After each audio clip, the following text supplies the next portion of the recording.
자, 시장 후벼 파기 가겠습니다. 순서는 정해져 있으니까 헤르메스 스탁의 김시은 팀장과 퍼스트 프라임 리서치 손열호 팀장 자리했습니다. 어서 오세요. 네, 안녕하세요. 네. 자, 어려운 방송입니다. 어려운 시점에. 아까 이제 우리 김유정 아나운서가 청명을 얘기해 줬는데 이 청명은 하늘이 맑은다를 얘기하잖아요. 그 대만, 중국, 뭐 홍콩 이런 쪽은 이제 휴장을 했는데 우리는 개장을 했고 오늘 또 중요한 순간을 맞이해야 되고 자 먼저 일단은 해외 발부터 봐야 되니까 미국 증시의 하락 상당히 거칠었습니다. 5년 만에 최대폭, 팬데믹 이후의 최대폭 뭐 여러 가지 표현들이 나오는데 아까 깜짝 놀랐어요. 하루에 시가총액 4,500조 원 증발했다 그래서 코스피, 코스닥을 합산해 보니까 딱 그 정도 되더군요. 우리 시장 하루에 없어진 거네. 예. 이게 뭐 말이 되는 일인가 싶긴 하지만 자 현실을 한번 짚어주시죠 먼저. 네, 투자를 진행을 하다 보면 1년에 한 번, 2년에 한 번씩은 이런 날이 있고 뭐 블랙 프라이데이다, 뭐 블랙 먼데이다 이런 표현을 쓰는 것 같습니다. 연동성이 크죠. 네, 그래서 제가 오늘 한마디 이제 가시 달린 방망이라고 지어봤었는데 네. 굵직굵직한 방망이는 저는 미국 관세 트럼프 대통령 발 이슈다라고 보고 있고 이제 이 방망이 끝에 달린 가시는 국내 정치 리스크다 이렇게 보고 있어요. 네. 근데 지금 방송을 시청하시는 시청자분들은 미국이 두건 몽둥인지 국내 정계 리스크가 두건 몽둥이고 누가 몽둥이고 누가 가신지는 뭐 투자분들마다 다르지만 전 개인적으로는 미국 관세가 매크로 이슈고 이제 국내 정계 이슈도 매크로 변수 중 하나지만 규모로 좀 달라 보인다 그렇게 판단해 보도록 하겠습니다. 네. 그다음에 주가가 어떤 뉴스가 나오면서 약세를 보일 때는 이 기업에다 줬던 프리미엄을 반납하는 시간이다 그렇게 평가를 하고 있거든요. 우리가 보통 애플이나 뭐 엔비디아나 뭐 삼성전자나 SK하이닉스 이런 종목들이 그냥 그들이 만들고 있는 소프트웨어라든가 아니면 그들이 만들고 있는 레가시 반도체가 잘 팔리네. 우리가 이 정도로 알고 있을 때 사실 퍼가 5에서 10 사이였습니다. 근데 그러한 기업들이 새로운 뭐 챗GPT라든가 뭐 딥시크라든가 HBM, 뭐 HM4 이런 것들을 만들면서 우리가 향후 기술력이 개발되기 위해서는 이런 제품들을 써야겠다. 그럼 더 웃돈 주고 사는 거죠. 사실은 그 메모리를 만드는데 일정량의 규소, 뭐 일정량의 뭐 장비 이런 것들은 큰 차이가 없지만 더 이 장비를 만들기 위해 투입된 인력들에 대한 뭐 인건비 이런 것들이 포함이 되다 보니까 영업이익률이 10% 나오던 종목들이 이제 영업이익률 뭐 25%, 35%, 뭐 TSMC나 엔비디아 같은 경우 막 70%까지 나오면서 퍼가 올라가는 모습이었어요. 그래서 TSMC 같은 경우도 원래 퍼가 10이 안 됐었는데 최근에 네. 25 정도 됐었고 그다음에 엔비디아도 제가 뭐 최근에 뭐 그래픽 카드가 잘 팔린 이후로는 퍼가 50 이하로 내려가는 거 본 적이 없었는데 정말 극도로 엔비디아가 고점에 140달러 후반대 있을 때 퍼가 200이 넘어갔었습니다. 네. 근데 지금 100달러까지 내렸을 때 12개월 선행퍼가 45 정도 됐다라고 저번 주 금요일 말씀드렸는데 여기에 대해서 매도세가 나오는 것은 투자분들께서는 약간 이 기업이 갖고 있는 적정 주가에서 약간 하이밸류 줬던 이 프리미엄을 빼고 있다. 이렇게 판단을 하고 있고요. 이런 것들은 전문가들마다 이 기업을 바라보는 적정 주가가 다를 수 있기 때문에 이게 거품이 빠지는 건지 안 빠지는 건지 그런 것들을 이제 투자분들께서 달리 생각할 거다라고 보고 있고 네. 이제 국내 시장으로 눈을 돌리면 외국인 투자가들의 매도가 나오고 있고 기관 투자가들은 지금 3일 연속 순매수를 하고 있습니다. 이번 주 수목금 둘 다 기관 순매수 들어오고 있고 연기금 혹은 금융투자가 번갈아 가서 매수를 하고 있어요. 그래서 그들 입장에서는 시장을 방어하려고 노력은 하고 있지만 내가 기관이라고 생각을 해볼게요. 내가 예를 들어서 100억을 운용을 하고 있는데 시장이 약세를 보일 것 같아서 100억 중에 50억을 팔았어요. 근데 시장이 추가락 나왔을 때 50억을 고스란히 매수하시는 분 안 계시겠죠. 네. 시장의 바닥을 확인하고 이 지금 하락하고 있는 종목들 중에서 어떤 종목이 옥인지 판단하는 시간을 거칠 것이고 그에 거쳐서 분할 매수하고 있을 겁니다.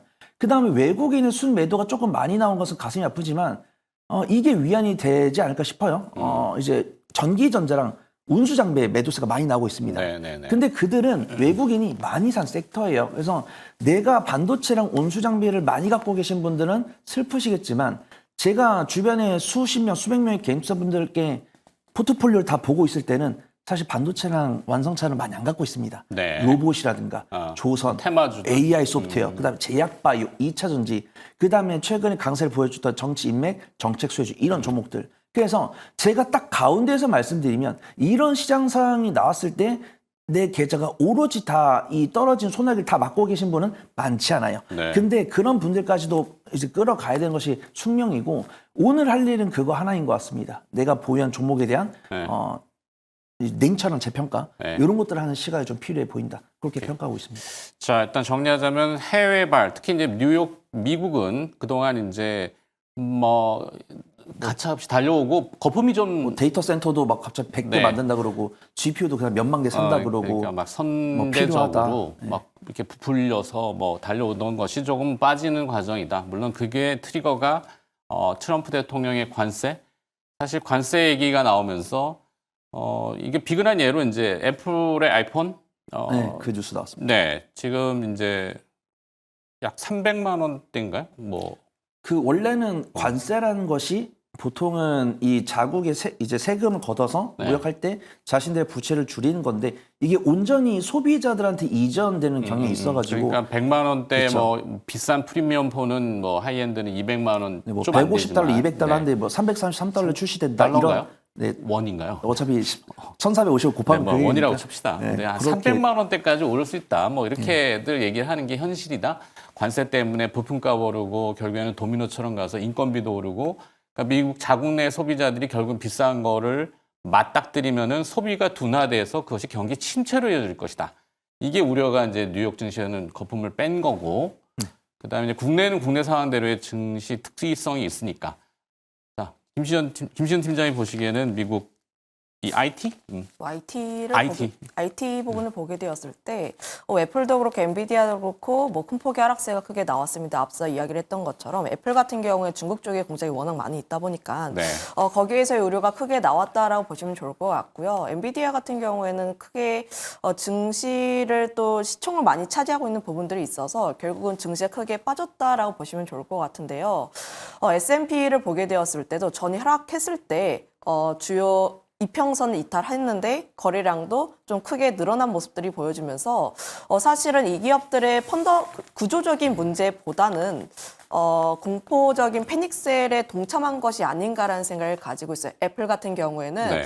좀 이제 구조적인 문제가 일부 남아 있기는 하나 다만 애플 같은 경우는 좀 다르게 볼 수가 있는 게 브랜드 효과라는 게 있는 기업입니다. 네네네. 100만 원이든 200만 원이든 300만 원이든 돈을 쓸 수 있는 소비자층이 굉장히 탄탄한 기업이라고 보시면 좋을 것 같아서 그거에 대한 부분들은 조금 더 고민이 필요한 시점이라고 보시면 좋을 것 같고요.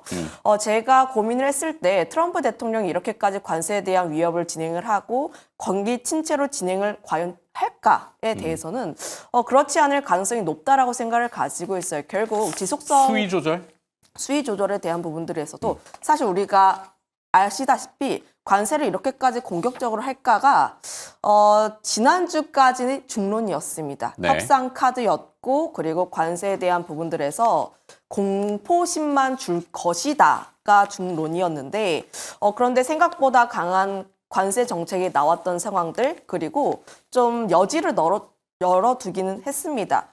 우리가 이거를 상한선으로 둘 테니 일단 협상을 진행을 하자. 거기에서 어떠한 내용들이 또 나오는지에 따라서 저는 다시 한번 증시 같은 경우는 반등할 가능성은 남아있지 않나라는 생각을 가지고 있어요. 네. 다만 우리가 중요하게 생각해야 되는 부분들은 반등에 대한 시점이 언제인지는 아무도 모릅니다. 오늘 시장에서 우리 증시가 다른 나라들 대비했을 때 그래도 나름 선방한 흐름들이 나와주고 있기는 한데 저는 그게 정치적인 불확실성이 해소될 수 있다는 11시 이벤트 때문이지 않나라고 네. 보시면 좋을 것 같고요. 근데 이제 뭐 일각에서는 아까 뭐 사실 중립적인 입장이라면 결과가 어떻게 나오든이라는 표현을 쓴단 말이에요. 근데 결과에 따라서는 천냥지차가 될 수 있어요. 네. 그거는 우리가 지금 환율이 얘기하는 거는 환율이 지금 27원 하락하고 있는데 계엄 이후에 환율은 30원 이상이 올랐기 때문에 한국은행 총재도 30원 이상 올라간 건 계엄 효과, 계엄 나쁜 효과죠. 그럼 그 30원은 다 빼야 되는 게 지금 맞는 것 같다고 환율 시장은 얘기를 하고 있기 때문에 그게 좀 도움이 되는 것 같다. 네, 먼저 이제 그게 좀 반영이 되지 않을까라고 보시면 좋을 것 같고요. 네. 다만 우리 시장은 우리 시장이고 또 오늘 미국 증시에서 하락세가 또 나오게 되었을 때 네. 월요일에 우리 시장은 또 함께 맞을 수가 있습니다. 네. 이런 점들까지도 우리가 고민을 해보면 결국 우리 증시에서 이벤트가 어느 정도 있어도 미국 증시를 따라갈 수밖에 없는 흐름이라 보시면 좋을 것 같아서요. 현재 방향성 같은 경우에 미국 증시 쪽을 조금 더 집중 있게 봐야 할 필요가 있지 않을까 말씀드리도록 할게요. 네. 과거에도 몇 차례 이벤트가 등장하면은 증시 변동성이 클 때, 뭐, 패닉셀, 뭐, 그 다음에 공포의 무슨 날, 뭐, 이렇게 표현하잖아요. 네. 그 영향이 이제 이 자본시장이 커지다 보니까 사이즈별로 해서, 로직 매매라고 하는 것들, 특히 이제 프로그램 매매, 프리퀀시 트레이딩이라고 하는 뭐, 이런 고빈도 매매, 많이들 들어보셨을 거예요. 그게 이제 지수가 사람 같으면은 감성적으로는 많이 떨어지면은 우리가 서킷 브레이크 같은 거 딱 걸리면은 아 그래 생각을 좀 해보자 차분하게 가라앉히는데 프로그램은 그게 없죠. 그냥 가면은 그냥 계속 물량을 쏟아내. 그러니까 어제 같은 경우도 뉴욕 증시가 급락한 거는 일정 부분의 프로그램들이 좀 동원된 이게 작용한 것이 아닌가. 그러면 이제 오늘 이제 정신을 좀 차리고 이성적으로 트럼프 대통령도 그런 얘기를 했는데 또 말은 다른 나라가 더 놀라운 걸 제시하면은 관세 협상은 열려 있다.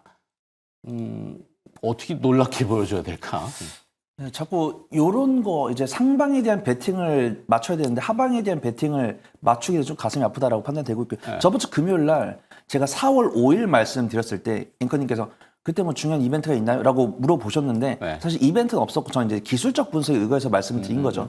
그래서 오늘 같은 경우는 4월 4일이고 저는 보통 관세 뉴스가 나왔을 때 이제 현지 시간 4월 2일 트럼프 대통령이 관세 이슈를 발표했을 때 100% 관세 리스크가 다 해소가 된다라고 말씀 안 드렸습니다. 저는 네. 그때 전체적인 관세 윤곽이 나왔을 때 저는 80에서 90% 정도는 윤곽이 마무리가 됐다라고 보고 있고 나머지 10% 같은 경우는 트럼프 대통령의 성정을 봤을 때는 추가적인 발언이 나올 수 있다는 거예요. 그래서 완성차가 먼저 나오고 그다음에 국가별 이제 상호 관세 비율이 나오고 그다음에 반도체랑 제약 바이오 이야기하고 있잖아요. 제약 바이오는 원재료에 대해서 관세를 부과하겠다로 얘기를 하고 있고 상호 관세 발표한 다음에 이제 뭐 반도체랑 제약 바이오 관세도 뭐 이제 준비를 하고 있다. 이런 이야기가 나오면서 불확실성의 80% 90%는 제거를 해줄 거지만 10%는 남아 있고 그 10%가 만약에 저는 개인적으로 봤을 때 뭐 전력 설비, 반도체, 뭐 그다음에 뭐 제약 바이오 요 정도 나왔고 설마 진짜 AI 소프트웨어랑 게임이랑 엔터까지 나올까? 저는 제 머리로는 네. 이 섹터를 관세를 어떻게 부과할지 저는 감이 안 잡힙니다. 왜냐하면 정형된 비용이 없기 때문에 그런 것들은 관세를 먹이기가 어렵다라고 판단되고 있고 그냥 일률적으로 이 나라가 뭐 공연을 해가지고 뭐 티켓 값을 가져갔을 때 티켓 값의 뭐 15%이 정도는 제가 제 머리선에서 나오더라고요. 그래서 네. 그런 식으로 관세가 나왔을 때는 꾸준하게 불확실성 좀 지속이 될 거다라고 보고 있고 국내 같은 경우 사실 저는 이번 주 수요일이나 목요일쯤에는 오늘 오후에는 반등이 나오지 않을까 그렇게 판단했어요. 그다음에 그 이제 앵커님께서 말씀하신 프로그램 매매도 제가 뭐 프로그램을 만들진 않았지만 이제 주말마다 커피숍에 가가지고 어떤 이 투자 매매 프로그램을 만들기 위해서 파이썬도 공부하고 이제 동아리를 만들어서 6-7명이 이제 모임을 들었을 때는 이제 평균 데이터를 계속 이제 넣어가지고 일간 변동성을 체크한다고 합니다. 그래서 네. 일간 변동성 대비해서 초과적으로 나왔을 때는 기계적으로 매수나 매도가 들어가도록 프로그래밍을 한다고 해요. 근데 그런 것들의 장점은 내가 감정을 배제하고 꾸준한 수익을 가져갈 수 있는 것이 장점이지만 단점일 때는 프로그램을 만든 나조차도 현타가 올 정도로 큰 손실이 나올 수 있다고 합니다. 그래서 내가 분명히 일정 일간 변동성 이상의 괴리가 나와서 매수에 임했는데 지금 코스피랑 코스닥 일봉 차트를 보시면 갭으로 움직이고 있죠. 갭으로 움직였을 때 내가 예를 들어서 뭐 평균이 1% 2%인데 3% 벌어졌길래 매수했어요. 근데 그날 뭐 한 마이너스 1% 반등 나와서 마감을 했지만 다음 날에 종가로 깨져서 시작하면은 다 손절 나가는 겁니다. 네. 그래서 지금 이 괴리 투자에 대해서는 저는 긍정적으로 보고 있지만 지금 방송을 시청하시는 분들께서는 그 프로그램을 이용을 안 하시거나 혹은 감정 없이 매매 기술적 분석에 의거해서 매매를 하신 분이 안 계실 테니까 지금은 시장은 저는 관망이다라고 보고 있고 오늘 오후에 반등이 나오는지 아니면 다음 주 지금 자막이 월요일날 나가잖아요. 미국 증시, 한국 증시 방에서는 차별성이 있을 거다. 있을 수 있나? 있으려면 무슨 동력이 필요한가? 이 얘기를 좀 해주세요. 우선 저는 반등이 나온다고 한다면 미국 시장이 조금 더 반등이 강하게 나올 거다라고 보고 있고요. 미국이 반등해야 우리도 반등한다? 근데 그 뭐 반등 심리적인 순서는 영향은 받겠지만. 반등 순서는 우리나라가 항상 좀 먼저 선반영 되더라고요. 그래서 네. 지금 차트를 보더라도 미국 시장 같은 경우는 개파락한 지가 이틀이 됐는데 국내 시장 같은 경우 5거래일째 추세가 깨진 상태입니다. 그래서 네네. 그 이슈가 이 윤석열 대통령 탄핵에 대한 이야기가 탄핵 선고가 선고일이 나왔을 때 네. 변동성이 나왔더라고요. 그래서 네. 저는 변동성 같은 경우는 뉴욕 시장이 맞다라고 판단되고 있고 나는 기술적 분석이나 매매를 잘한다라고 했을 때는 국내 시장 보셔도 되지만 나는 그런 이슈 팔로우업이나 수급 동향 체크가 어렵다라고 하신 분들 저도 김신희 팀장처럼 미국 증시를 보는 것이 안전해 보인다 이렇게 네. 평가를 하고 있습니다. 천수답이에요. 미국만 바라보고 있게. 저도 근데 사실 미국 투자보다 한국 투자를 중심으로 하고 있기 때문에 어쨌든 뭐 물론 또 얘기하지만 중립성을 지켜야 되고 냉정한 객관적인 팩트를 중심으로 풀어야 되지만 감정이 약간 섞인다면은 맨 미국의 뭐 종속국도 아니고 맨날 이렇게 대한민국 저력이 이거밖에 안 되나? 라는 그런 자괴감이 자꾸 들어서 자 트럼프 대통령이 또 카드를 만지작거리는 게 반도체에 대한 관세예요. 곧 반도체를 관세하겠다? 기대해라야 뭐야? 뭐 자꾸 의학을 주는데 우리가 오늘 좀 하이닉스나 뭐 삼성전자가 좀 약한 것 같은데. 뭐 관세를 어제 같은 경우에 안 한다 했다가 네. 오늘 또 한다고 한 것을 보면은 시차 공격인 것 같습니다. 그렇죠. 관세 요율도 좀 희한했죠. 일각에서는 이제 공학용 계산기를 쓰는 관세 비율이 아니라 슈퍼마켓에서 쓰는 계산기를 가지고 관세를 매겼다. 그래서 우리나라도 뭐 처음에 25%였다가 부속서를 보니까 26%라 그랬다가 결국 다시 또 25%를 인정하고 네, 하여튼 그렇죠. 뭐 지금 뭐 계속해서 말이 바뀌고 있는 상황 속이라 보시면 좋을 것 같고요. 반도체에는 지금 안 좋은 내용들밖에 없죠. 지금 같은 구간에서는. 관세에 대한 내용들도 그런데 결국은 세트 수요에 대한 부진 소식이 계속 나와주고 있어서 반도체 같은 경우에는 좀 이제 피해가 좀 어느 정도 불가피하다라 보시면 좋을 것 같습니다. 다만 우리가 반도체를 바라보게 되었을 때 정말로 수요가 꺾일 것인지를 고민을 해보자면 저는 그렇지는 않다라고 보시면 좋을 것 같고요. 네. 그 이유가 저는 결국 AI 쪽에 대한 산업 성장에 대해서는 굉장히 크게 기대를 하고 있는 부분들이 있고 특히나 중국 쪽에 대한 레거시 효과가 어느 정도 있다라고 생각을 하고 있어서 결국 이런 뭐 삼성전자라든지 SK하이닉스 같은 대형 종목군들 같은 경우에는 하락 시에 대한 매수가 더 유효하지 않나라는 생각을 가지고 있어요. 오히려 이렇게 시장이 불안정하고 지수에 대한 불안정이 굉장히 심할 때에는 네. 대형주를 투자를 하시는 게 더 맞다라는 생각을 가지고 있고 특히나 대형주 내에서도 뭐 실적이라든지 혹은 지수를 대변할 수 있는 삼성전자, SK하이닉스 같은 경우에는 내가 선택하기 굉장히 어렵다 하시는 분들이 그래도 선택하기 좋은 종목군 중 하나가 아닌가라는 생각을 가지고 있습니다. 그만큼 지금 시장 같은 경우가 대안이 크게 없는 부분이라 보시면 좋을 것 같은데 네. 거기에서 삼성전자를 예시로 들어보자면 55,000 이하 라인대에서는 저는 비중을 좀 크게 담아도 되지 않을까라는 어떤 거? 삼성전자요. 삼성전자 55,000원 이하? 네, 55,000원 이하 지금 라인대에서는 57,000원인데 55,000원까지 간다는 얘기야? 저는 이제 그 이하 라인대까지 만약에 내려간다면 비중을 더 크게 담아도 되지 않을까라는 생각을 가지고 있고요. 항상 55,000원 이하 라인대에서 매수를 했을 때 네. 그때 6만 원 라인대까지는 그래도 움직인 저력이 있기에 저는 단기 스윙 관점으로도 충분히 유효하지 않을까라는 생각을 가지고 있고 네. SK하이닉스 같은 경우에는 뭐 아무래도 매력적인 구간대가 맞긴 합니다만 다만 이 기업이 움직이기 위해서는 엔비디아의 반등이 먼저 선행이 되어야 합니다. 네. 그래서 이제 내가 순서를 조금 더 본다면 내가 지수에 조금 더 베팅하고 싶다 하시는 분들은 삼성전자를 추천을 드려보도록 하겠고 네. 내가 반도체 혹은 엔비디아 쪽에 조금 더 매력을 둔다 하시는 분들은 SK하이닉스가 좀 더 낫지 않을까라는 의견 드릴게요. 그래요. 네. 속내기 하려다가 또 말았어요. 오버하면 안 되니까. 하이닉스는 지금 뭔가 잘못된 길을 가고 있다. 뭐 그런 게 있어요. 자, 그러면은 재료가 나오면은 재료 노출, 그리고 재료의 가치는 소멸.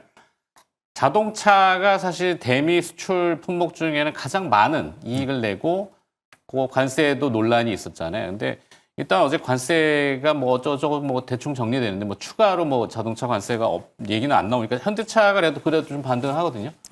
네, 불확실성의 소멸? 네, 저는 이제 관세 이야기를 드릴 때 저는 관세를 자주 겪어본 적 없지만 2018년은 겪어봤습니다. 그래서 관세 같은 경우는 이제 원래는 교역국들이 교역을 해가지고 소득세는 이제 나라가 가져가는데 거기다 관세를 추가적으로 가져간다고 하니까 많은 분들께서 관세 도피처를 찾지 관세에 따라서 매출이 좀 줄어들지 않는 섹터는 없다라고 판단합니다. 관세를 부과했을 때는 기본적으로 봤을 때 경제학을 조금만 공부하신 분들 했을 때는 소비가 위축이 되게 돼 있어요. 그러면 완성차랑 기아 같은 경우는 관세를 25% 부과한다고 했을 때는 그들이 기록할 수 있는 매출이나 영업이익이나 당기순이익을 25%를 감액을 해보면 됩니다. 그러면은 현재 펄을 이제 한 1.3배 정도 해보면은 이제 우리가 예상할 수 있는 퍼가 나오죠. 네. 근데 그런 것들을 고려하더라도 사실 현대차랑 기아 같은 경우는 12개월 선행퍼가 현재가 4점대 후반대인데 거기서 1.3배를 하면은 약 5.5에서 6 정도 됩니다. 그러면 이 가격대가 좀 굉장히 좀 부담이 되는 가격대인가? 이걸 나한테 물어볼 수 있어요. 그래서 저 같은 경우는 현대차랑 기아가 퍼가 6 정도면은 부담되지 않는다라고 생각을 합니다.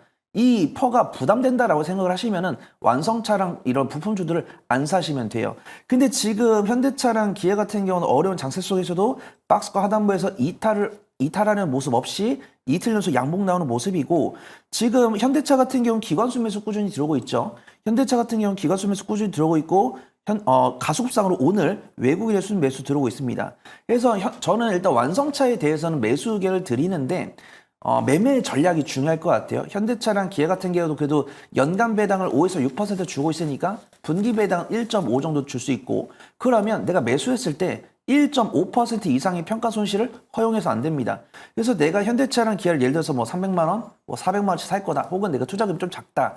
내가 한 현대차를 100만 원 정도 운용할 수 있다. 라고 하신 분들께서는 내가 현대차를 한 3번에서 4번 정도 분할 매수하는 전략으로 보시는 게 네. 좋고 지금은 선발대는 투입 가능해 보인다. 네. 그렇게 평가하도록 하겠습니다. 좋습니다. 일단 관세 이슈와 그다음에 로컬 우리나라의 또 어떤 특수성이 있는데 시장은 항상 뭐 존재한다고 쳤을 때 이걸 좀 피해갈 수 있는 회피 방법 뭐 일각에서 얘기하는 인버스 ETF 이것도 방안이다라고 하는데 그건 조금 잘 모르겠고 뭐 네카오, 네이버 카카오 같은 소프트 연성 파워 그러니까 국내의 어떤 내수 쪽을 근데 관세 때문에 내수도 안 좋지만 이렇게 약간 그 소프트한 것들 뭐 이런 쪽을 혹시 찾으신 건 없을까요? 전략. 이제 내수를 고민을 하신다면 제가 내수라는 표현을 쓸 수밖에 없는 건 이제 꼭 거기에 집착하지 마세요. 내수가 좋지는 않아요. 저는 이제 내수와 수출을 고민한다면 수출주를 고민하신 게 맞지 않을까? 오히려 수출로? 오히려 수출주들 대다수가 네. 지금 관세에 대한 영향에 의해서 좀 주가가 하락세를 맞이하고 있기는 한데 다만 우리가 좀 고민해 보셔야 하는 것은 성장률이 과연 내수 쪽에서 잘 나오는가 네. 이거를 좀 고민해 볼 필요가 있지 않을까라는 생각을 가지고 있어요. 뭐 GDP라든지 하드 데이터 자체가 내수 같은 경우는 좀 부정적인 부분들이 굉장히 많기에 오히려 해답을 찾으려면 수출 쪽이 조금 더 낫지 않을까라는 생각을 가지고 있고요. 수출 같은 경우를 보게 되었을 때도 우리가 뭐 관세의 영향에 의해서 피해를 덜 받을 수 있는 섹터들 대표적으로 변압기 같은 경우에는 네. 관세에 대한 부분들에 있어서 영향이 또 제한적인 기업들이 있습니다. 없는 기업들이 있는데 HD, 현대일렉트릭, 효성중공업 같은 기업들이 그래도 미국 쪽에서 선택을 받은 기업이고 관세에 대한 영향에서 좀 없는 기업들이라고 보시면 좋을 것 같아서 오늘 시장에서의 반등세가 나와주고 있는 만큼 수출주 내에서도 실적이 잘 나와주고 있는데 관세에 대한 피해에서 좀 영향이 제한적일 수밖에 없는 섹터는 우리가 계속 관심 있게 바라볼 필요가 있지 않을까라는 생각을 가지고 있어요. 네. 또 다른 면에서는 소프트웨어 쪽에서 엔터 역시도 요즘 거론이 굉장히 많이 되고 있는데 네. 거론이 되고 있는 만큼 계속 관심 있게 바라볼 필요가 있지 않을까라는 생각을 가지고 있고 특히나 5월에 연휴에 대한 이벤트를 감안을 하면 여전히 중국 관련 종목군들은 계속 관심 있게 바라볼 필요가 있지 않을까라는 의견 드리겠습니다. 네. 여기 마무리하도록 하겠습니다. 시장 후배 파악이었고요. 퍼스트 프라임 리서치 손열호 팀장과 헤르메스 스탁 김시은 팀장이었습니다. 고맙습니다. 네, 감사합니다.